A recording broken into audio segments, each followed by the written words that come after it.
Hello, welcome to my channel. ഇന്ന് നമ്മളിവിടെ തയ്യാറാക്കാൻ പോകുന്നത് ഒരു ഫിഷ് കറിയാണ് കേട്ടോ. അപ്പോൾ അയില വെച്ചിട്ടാണ് ഞാനിത് തയ്യാറാക്കുന്നത്. അപ്പോൾ ഒരു പാൻ ചൂടാക്കിയിട്ട് ചെറിയ ചൂടിൽ വെച്ചിട്ട് ഒരു 2 ടീസ്പൂൺ മല്ലിപ്പൊടി ഇതിലോട്ടിട്ടിട്ടുണ്ട്. കരിയാതെ നോക്കണേ. അപ്പോൾ ചെറിയ സിമ്മിലിട്ടതിന് ശേഷം നമ്മളൊന്ന് ചെറുതായിട്ട് ഇളക്കിയതിന് ശേഷം ബാക്കി ചേരുവയും കൂടെ നമുക്ക് ചേർത്ത് കൊടുക്കാം കേട്ടോ.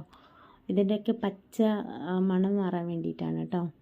അപ്പോൾ 1 ടീസ്പൂൺ തന്നെ ഇല്ല, എരിവുള്ള മുളക് പൊടിയാണ്, അതുകൊണ്ട് കുറച്ച് ചേർത്തിട്ടേ ഉള്ളൂ. മഞ്ഞൾപ്പൊടി 1 സ്പൂൺ ചേർത്തിട്ടുണ്ട്. അപ്പോൾ ഇതെല്ലതും കൂടെ നമുക്ക് നന്നായിട്ട് ചേർക്കുന്നതിന് മുന്നേ പെരിഞ്ചീരകം ഉണ്ടല്ലോ, പെരിഞ്ചീരകം കൂടി നമുക്കൊരു സ്പൂണ് ചേർത്തി കൊടുക്കാം കേട്ടോ. എന്നതിന് ശേഷം നന്നായിട്ട് ഒന്ന് ഇളക്കി യോജിപ്പിക്കുക കേട്ടോ. ചെറിയ തീയിലാവണം. നമ്മൾ അതിൻ്റെ ഒരു പച്ച സ്മെല്ലൊക്കെ മാറിയൊരു വറുത്ത പൊടിയുടെ സ്മെല്ല് വരും.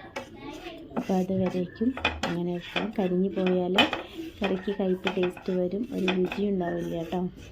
അപ്പോൾ ഇളക്കി ഏകദേശം ആയി തുടങ്ങിയിട്ടുണ്ട്. കണ്ടോ, പുകയൊക്കെ വരുന്നുണ്ട്. നിങ്ങൾ കാണുന്നുണ്ടോ എന്നറിയില്ല.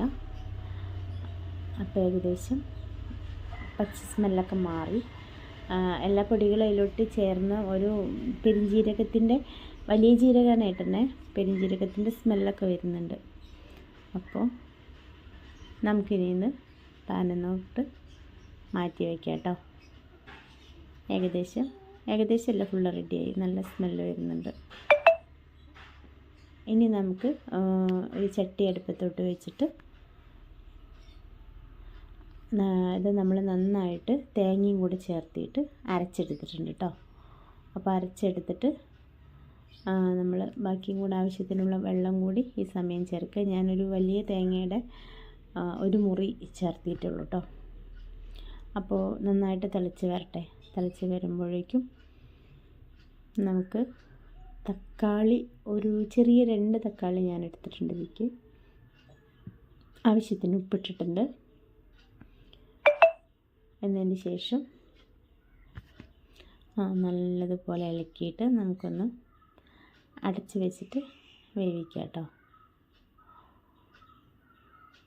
ഏകദേശം നന്നായിട്ട് തിളച്ച് വന്നിട്ടുണ്ട്. അപ്പോൾ നമുക്ക് ഒരു ചെറുനാരങ്ങ വലുപ്പത്തിൽ വാളംപുളി എടുത്തിട്ടുണ്ട്. ആ പുളി നമുക്കിതിലോട്ട് പിഴിഞ്ഞ് ചേർത്തിട്ടുണ്ട്.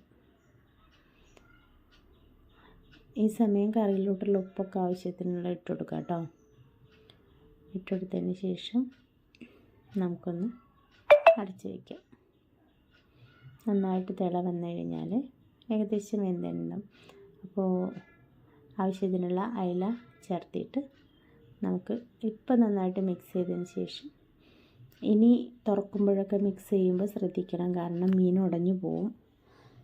അപ്പോൾ അടിയിൽ കൂടെ മാത്രം നമ്മളത് ഇളക്കി കൊടുക്കുക. അപ്പം നന്നായിട്ട് തിളച്ച് വന്നിട്ടുണ്ട്. ആ സമയത്തിൽ കറിവേപ്പിലയും കൂടെ ചേർത്ത് നന്നായിട്ട് തിളയ്ക്കുന്നുണ്ട് കേട്ടോ. സൈഡിൽ കൂടെയൊക്കെ ഒന്നിട്ട് കൊടുത്തു കഴിഞ്ഞാൽ ഇളക്കിയാൽ നല്ല ടേസ്റ്റി ആയിട്ടുള്ള ഇലക്കറി തയ്യാറായി കേട്ടോ. Thanks all.